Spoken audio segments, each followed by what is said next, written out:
नमस्कार मित्रों। Assistant professor के पेपरों की श्रृंखला चल रही थी जिसमें ये दूसरा वीडियो है। उस वीडियो में हमने 15 प्रश्नों को हल कर लिया था और अब हम 16वें प्रश्न से व्याख्या करेंगे। तो 16वां सवाल है कि साहित्य में विखंडनवाद के उद्भावक कौन थे? कौन से आचार्य विखंडनवाद के उद्भावक थे? तो इसका आंसर होगा जोक देरिंदा। कौन थे? जोक देरिदा। इन्होंने 1960 में इसकी स्थापना की थी या स्थापित किया था 1960 में विखंडनवाद को। अब हम आगे का सवाल देखेंगे 17 नंबर, जिसमें ये लिखा हुआ है कि उत्तर आधुनिकतावादी सोच के विकसित होने के कारणों में कौन सा शामिल नहीं है। सवालों में क्या देखना है हमें? नहीं है। इस पर बहुत ज़्यादा जोर देना होगा क्योंकि इसी वजह से अगर हम सही नहीं पढ़ते हैं जिससे 3 से 4 सवाल गलत हो जाते हैं। इन सवालों को हमें एकदम सही से पढ़ना बहुत ज़्यादा ज़रूरी है। तो इसमें उत्तर आधुनिकतावादी सोच के विकसित होने के कारणों में कौन सा शामिल नहीं है? नंबर 1 भूमंडलीकरण, ये तो शामिल है। नंबर 2 एक संस्कृति का दूसरी संस्कृति पर आधिपत्य, ये भी इसमें शामिल है। और नंबर 3 सूचना का साम्राज्यवाद, ये भी इसमें शामिल है। लेकिन यहाँ पर कहा गया है, चौथा नंबर ऑप्शन है कि साहित्य का दृढ़ता के साथ स्थापन। यहाँ पर किसी भी चीज का स्थापन नहीं किया गया है। यहाँ पर अंत शुरू हो गया था जब उत्तर आधुनिकता आ रही थी। तो यहाँ साहित्य का ना कि स्थापन हो रहा था बल्कि यहाँ पर अंत हो रहा था। अब हम आगे का सवाल देखते हैं। 18 नंबर का सवाल है कि ये कहानी 16वीं शताब्दी के बाद की लिखी हुई है। रासों में प्रक्षिप्त होती हैं। पद्मावती समय के विषय में ये कथन किसका है? ये कथन रामचंद्र शुक्ल का है या हजारी प्रसाद द्विवेदी का है या राहुल साकृत्यायन का है या गणपति चंद्र गुप्त का है? ये इसका आंसर होगा हजारी प्रसाद द्विवेदी। हजारी प्रसाद द्विवेदी का ये कथन है कि ये कहानी 16वीं शताब्दी के बाद की लिखी हुई है और रासों में प्रक्षिप्त है। पद्मावती समय के विषय में हजारी प्रसाद द्विवेदी का ये कथन है। अब हम आगे का सवाल 19 नंबर देख लेते हैं, जिसमें ये कहा गया है कि मन अति भयो उल्लास बिगसी जनु कोक किरण रवि अरुण अधर तीय सदर बिंब फल जानी कीर छवि। ये भी पद्मावत समय से लिया गया है और इसमें ये पूछा गया है कि उक्त काव्यांश में किसके उल्लास का उल्लेख है। मतलब इस जो ये काव्यांश दिया गया है इसमें किसके उल्लास का, किसके हर्षित होने का उल्लेख है? तो पद्मावती की माता का नहीं, पद्मावती के पिता का नहीं, यहाँ पर स्वयं पद्मावती को उल्लेखित किया जा रहा है इस काव्यांश में। अब हम आगे का सवाल देख लेते हैं 19-20 नंबर। 19 को देख लिया। 20 नंबर है कि कमान बान छूटई अपार, कमान बान छूटई अपार लागत लोहे इस सारी धार घमासान थान सब वीर सेत गन श्रोन बहत अस रकत रेत। उक्त पंक्तियों में किनके मध्य युद्ध का वर्णन किया गया है? ये पृथ्वीराज रासो से लिया गया है, जिसमें से जो भी ये पंक्ति दी गई है उसमें किसके युद्ध का वर्णन किया गया है, मतलब किसके युद्ध का वर्णन है? तो यहाँ पर इसका उत्तर होगा, क्या होगा कि पृथ्वीराज की सेना व समुद्र शिखर की सेना के बीच ये युद्ध हो रहा है। इसका आंसर ये होगा। फिर हम आगे का सवाल देखते हैं 21 नंबर। 21 नंबर सवाल को हम देखते हैं। साहित्य समीक्षा के क्षेत्र में विखंडनवाद के उभार का महत्वपूर्ण काल कौन सा है? तो कौन सा है? अब हमने थोड़ी देर पहले ही बात की थी, 16वां सवाल था जिसमें हमने कहा था विखंडनवाद के उद्भावक आचार्य कौन है? तो वो कौन थे? जोक देरिदा थे। कौन थे? जोक देरिदा थे। जोक देरिदा थे और इन्होंने 1960 में इसकी स्थापना की थी। तो इसी सवाल को अगर हम ऐसे दशकों में देख ले तो इसका आंसर होगा 20वीं शताब्दी का छठा दशक। इसका आंसर ये होगा। अब हम 22वें सवाल को देख लेते हैं। अंधड़िया झाई पड़ी पंथ निहारी निहारी, जी बढ़िया छाला पड़िया, राम पुकारी पुकारी। इस साकी में निम्नलिखित में से किस साधना पद्धति का प्रभाव है? तो यह सूफी साधना का प्रभाव है। आगे का सवाल देखते हैं हम 22 नंबर। दुल्हनी गाऊ मंगलाचार पद में प्रेम का कौन सा रूप है? प्रेम का यहाँ कौन सा रूप पूछा गया है? तो दाम्पत्य प्रेम। दुल्हन किसको माना है? अपनी आत्मा को। कबीरदास जी ने, ये कबीरदास जी का दोहा है और इसमें जो दुल्हन है किसको माना है? ये कबीर ने अपनी आत्मा को दुल्हन के रूप में माना है। सवाल देखते हैं 24 नंबर। भाषा बहुत परिष्कृत और परिमार्जित न होने पर भी कबीर की उक्तियों में कहीं कहीं विलक्षण प्रभाव और चमत्कार है।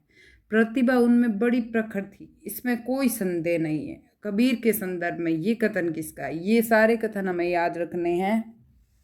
जो भी इन पेपरों में आए हुए हैं वो कथन हमें याद रखने हैं और आगे की परीक्षाओं में हमें ये गाइडेंस मिलती हैं कि जो भी ऐसे वाक्यांश होते हैं वो बहुत ज़्यादा महत्वपूर्ण होते हैं। जो कथन होते हैं वो बहुत ज़्यादा महत्वपूर्ण होते हैं।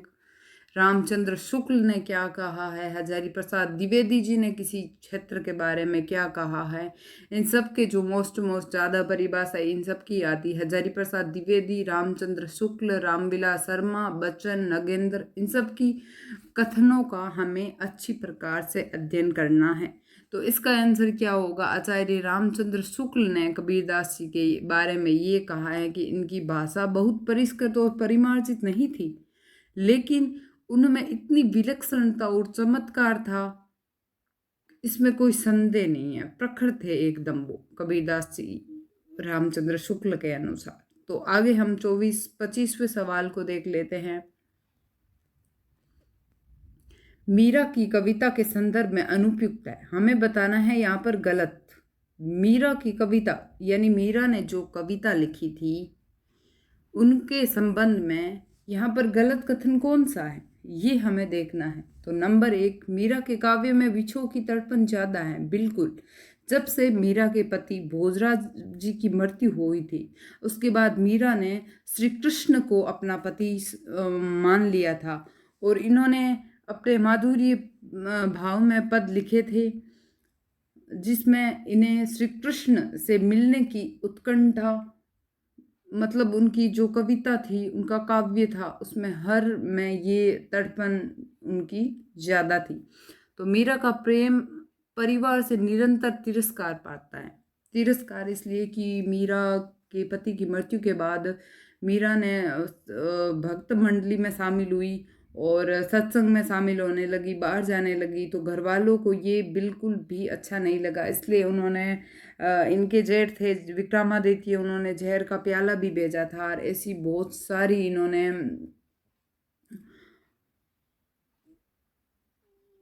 मीरा को यातनाएं दी थी जिससे निरंतर मीरा ने मीरा का तिरस्कार करते रहे थे। वो मीरा के काव्य में रहस्य अनुभूति का रंग है। बिल्कुल, ये तो सबसे ज़्यादा महत्वपूर्ण है। ये तीनों सही है। इसमें अनुपयुक्त है कि मीरा का विद्रोह साध्य है, साधन नहीं।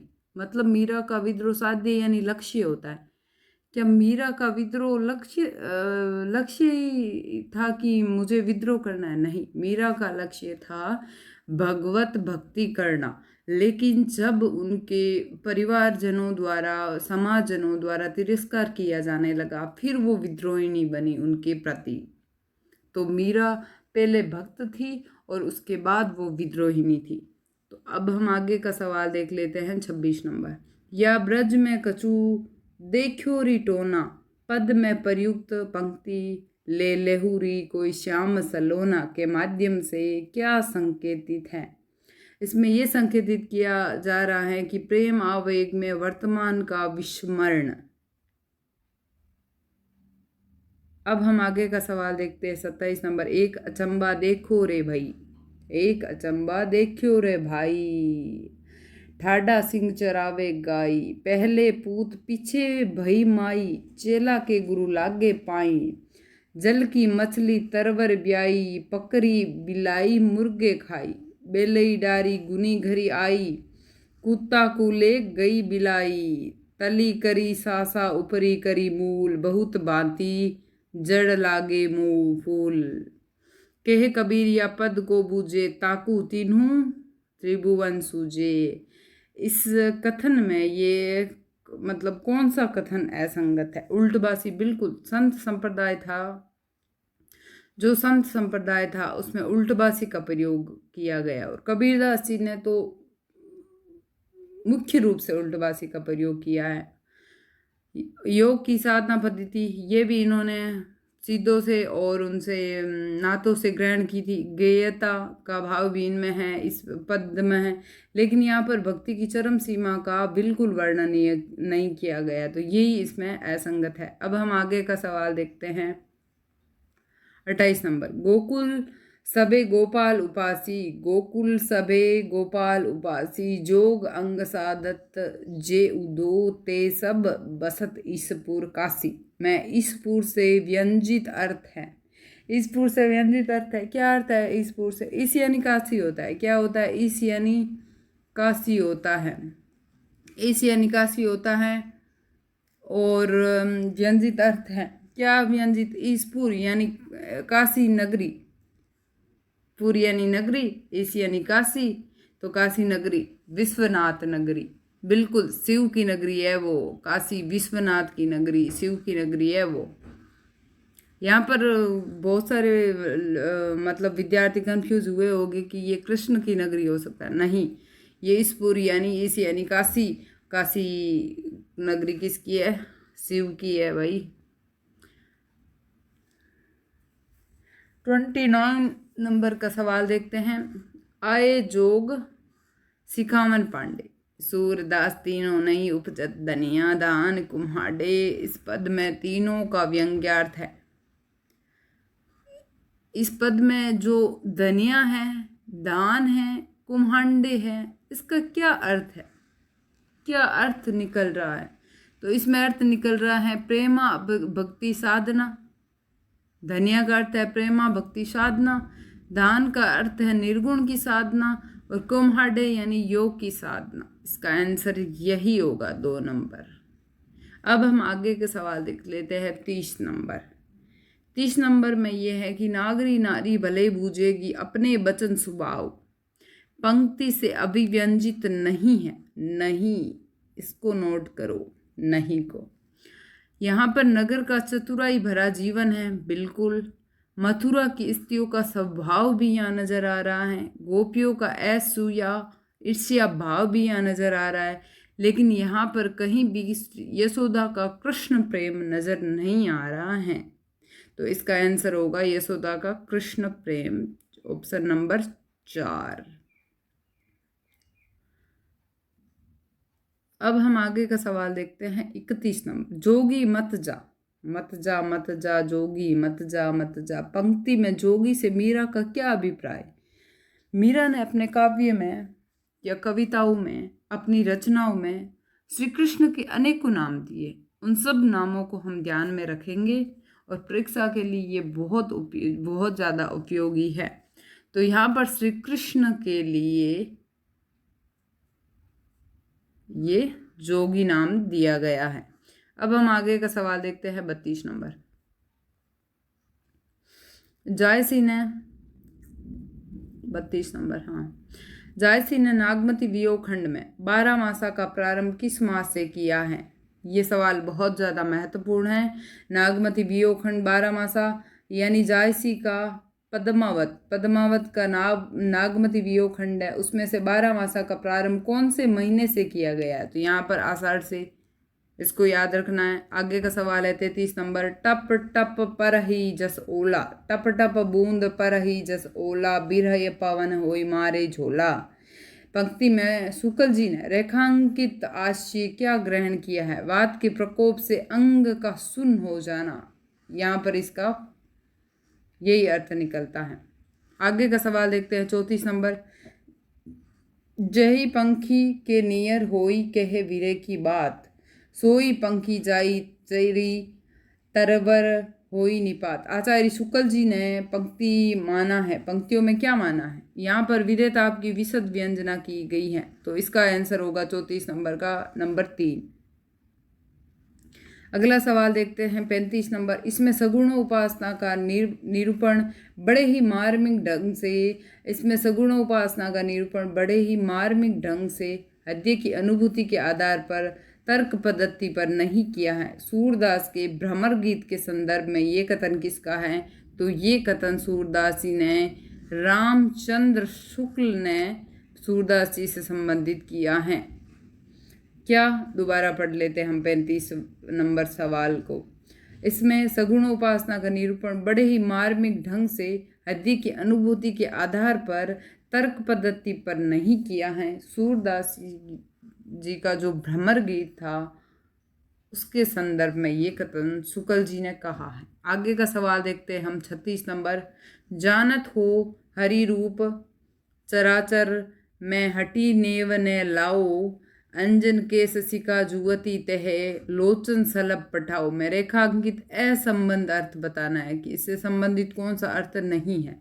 नेत्रों में काजल लगाए हुए, बिल्कुल सही है। सटकारे काले केस वाली, बिल्कुल सही है। दीपक की ज्योति के समान कामिनी, ये भी बिल्कुल सही था। लेकिन यहाँ पर पर्वत शिखर से बहते अग्नि झरने के समान, बिल्कुल गलत है। तो ये इसमें असंबंध होगा और इसका आंसर होगा 2 नंबर। 37वां सवाल देखते हैं। भलो पोच राम को कहे मोहि सब नर नारी में पोच से क्या अभिप्राय है? यहाँ पर पोच से अभिप्राय है नीच, निकृष्ट, नीच। यहाँ 37 नंबर का आंसर होगा 1 नंबर नीच। पीयूषो कहो संदेशड़ा है बोरा है काग, सोधनी बिरहे जरी मुई तेही के दुआ हम है लाग। में भोरे व काग को अलग अलग संबोधित करने की व्याख्या के प्रसंग में आचार्य शुक्ल जी का कथन है। आवेग की दशा में यही उचित है। इसका आंसर होगा नंबर 3। अब हम 39 क्वेश्चन को देखते हैं, जिसमें वियोगी हरि ने तुलसीदास को किस संप्रदाय में परिगणित किया है? तो वियोगी हरि ने 29 नंबर सवाल है, जिसमें वियोगी हरि ने तुलसीदास को किस संप्रदाय में परिगणित किया है? तो यहाँ पर आंसर होगा रामानंदी संप्रदाय में परिगणित किया है। किसने? वियोगी हरि ने तुलसीदास को। अब हम आगे का सवाल देखते हैं 40 नंबर। मेरी भव वादा हरु राधा नागरी सोई, जातन की जाई परे श्याम हरित दूती होई। यहाँ पर संकेतित अर्थ नहीं है। क्या नहीं है? मन के कलुष का दूर होना, बिल्कुल सही है। श्याम रंग का हरित वर्ण होना, ये भी बिल्कुल सही है। और कृष्ण की कांति का कम होना, ये भी बिल्कुल सही है। यानी राधा के सामने उनकी कांति कम हो जाती है और राधा की जो रंग की छाया से इनका रंग हरा हो जाता है। और मन के कलुष का दूर हो जाना, गौरवर्णी राधा का श्यामवर्णी होना, नहीं, श्यामवर्णी राधा नहीं होती है, कृष्ण पर ही उनका असर होता है, ना कि राधा पर उनका कोई असर होता है। तो ये 40वें सवाल का आंसर होगा 2 नंबर। अब हम आगे के सवाल को देखते हैं 41 में। गज उदारी हरि थपियो विभीषण, ध्रुव अविचल कभू न टरे। अम्बरीश की साप सूरती करी, अजहू महामुनि गलानी गरे। मैं महामुनि से क्या आश्चर्य है? महामुनि से आश्चर्य हैं दुर्वासा ऋषि थे। यहाँ पर इसका आंसर होगा 3 नंबर 41 का। अब 42 को देखते हैं। 42 में तोपर बारो उर्वशी सुनी राधिक सुजान, तू मोहन के उर्वशी है उर्वशी समान। यहाँ पर रत्नाकर जी ने उर्वशी का कर्मश क्या अर्थ निकाला है? यानी उर्वशी के अलग अलग इसमें अर्थ निकलते हैं। यहाँ पर इसका अर्थ 1 में तो अर्थ निकलेगा नंबर 1 में अप्सरा विशेष, उर में बसी यानी हृदय में बसी, भूषण विशेष यानी आभूषण संबंधित। तो 42 में आंसर होगा 1। 43 देखते हैं। बिहारी के किस दोहे में भक्ति का संदर्भ नहीं है? बिहारी के किस दोहे में भक्ति का संदर्भ नहीं है? जम करी मुहे तरहरी परियो, इही धरहरी चित लाऊ, विषय तृषा परहरी अजो नरहरि के गुण गाऊ अजो नरहरि के गुण गाऊ। यहाँ पर भक्ति का दोहा है ये। मेरी बहु बाधा हरु राधा नागरी सोई, जातन की जाई परे श्याम हरि दूती हो। ये कृष्ण और राधा की यहाँ पर आराधना की गई है, लगभग राधा की आराधना की गई है यहाँ पर। अजो तरियो न ही रहियो श्रुति से ग्रंग, नाक बास बेसरी लयो बसी मुकुटन के संग। ये भी भक्ति से संदर्भित है। लेकिन नंबर 4 इसमें ये होगा कि फिरी फिरी जीतू उठी रहतू टूटी लाज की लाव, अंग अंग छवि जोर में भयो बोर की नाव। बिल्कुल यहाँ पर ये इसका आंसर 4 नंबर होगा। 44 सन्नी कजल चक जख लगन उपजो सुदीन सदेहू सनेहू, क्यों है नय नरपति है भोगवे लही सुदेशु सब देहू। इस दोहे में बिहारी के किस विशिष्ट ज्ञान का परिचय। यहाँ पर ज्योतिष विषय ज्ञान का पता चलता है बिहारी के। इसका आंसर होगा 44 नंबर में 3। अब हम आगे 45वां सवाल देख लेते हैं।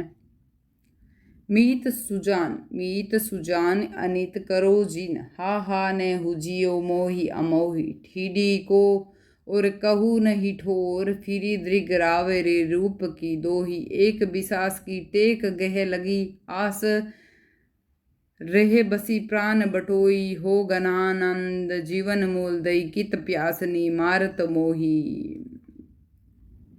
उक्त समैया, ये समैया है और इसमें विरोधी भाव नहीं है। कौन सा विरोधी भाव नहीं है? मीत अनीत बिल्कुल है, ये विरोधी है, विलोम है इसका। मोही अमोही ये भी विलोम है। जीवन मूल प्यासिनी ये भी मूल है। लेकिन ठीडी और ठोर ये मतलब विरोधी नहीं है, विलोम नहीं है। ठीडी यानी क्या दृष्टि होता है और ठोर यानी कोई स्थान होता है, तो ये बिल्कुल भी विलोम नहीं है। आगे का सवाल देखते हैं हम। 46 स्वतंत्र प्रवाह के प्रमुख कर्ताओं में रसखानी, आलम, ठाकुर, गणानंद, बोधा और द्विज देव का नाम लिया जा सकता है। इन सब में श्रेष्ठ गणानंद ही प्रतीत होते हैं। कथन किसका है? स्वतंत्र प्रवाह के प्रमुख कर्ताओं में रसखानी, आलम, ठाकुर, गणानंद, बोधा और द्विजदेव का नाम लिया जाता है। इन सब में श्रेष्ठ किसको बताया है? गणानंद को बताया। और ये कथन किसका है? ये विश्वनाथ प्रसाद मिश्र का कथन है। इसका आंसर होगा नंबर 1, 46 नंबर का। अब हम आगे का सवाल देखते हैं 47।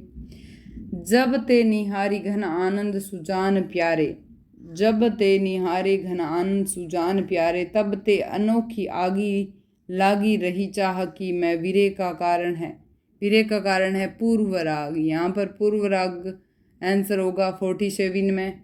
अब 48 को देखते हैं। कामायनी की ये कथा केवल फैंटेसी है। कामायनी के संदर्भ में ये कथन किसका है? तो गजानन माधव मुक्तिबोध का ये कथन है। और जो भी इसमें कथन आए उन सबको आप एक कॉपी में अलग से नोट कर लीजिए। और जिस जिस टॉपिक के सवाल आए उनको भी एक मतलब जो टॉपिक का नाम लिखे उनके सवाल उसमें नोट कर लीजिए, जिससे आपके अच्छे से नोट्स तैयार हो जाएंगे। अब हम आगे के 49 सवाल को देखते हैं। 49 सवाल को आप पढ़ लीजिए। बड़ा है। आसी आकाश मदी अवधि गुने बढ़ाए, चौपनी चढ़ाए दीनों कीनो खेल सो यह। निपट कठोर ये ओहो एचत ने आप, और लाडीले सुजान सो दुहेली दशा को कहे। ये आप पढ़ लीजिएगा, ये पूरा है। इसमें कौन सा अलंकार नहीं है ये पूछा गया है, तो इसका आंसर होगा अफूती नहीं है। इसका आंसर क्या होगा? अफूती अलंकार नहीं है। बाकी ये दूसरे अलंकार हैं। इसमें सत्य को हटाकर इसमें असत्य की स्थापना की जाती है इस अलंकार में, लेकिन यहाँ पर इस चीज़ का कोई निरूपण नहीं किया गया है। आगे के सवाल को हम देख लेते हैं। 50 कामायनी के दर्शन का केंद्रीय आधार है। कामायनी के दर्शन का केंद्रीय आधार क्या है? तो 50वें सवाल का उत्तर होगा प्रतिभिज्ञा दर्शन। ये बहुत ज़्यादा महत्वपूर्ण है और परीक्षाओं में रिपीटेड क्वेश्चन है, इसको आप नोट कर लीजिए अच्छे से। अब हमने 16 से 50 तक की क्लास देख ली है। आज के लिए इतनी ही क्लास होगी और हम आगे की श्रृंखला ऐसे ही शुरू रखते जाएंगे। और आप इसको देखने के लिए सब्सक्राइब करें और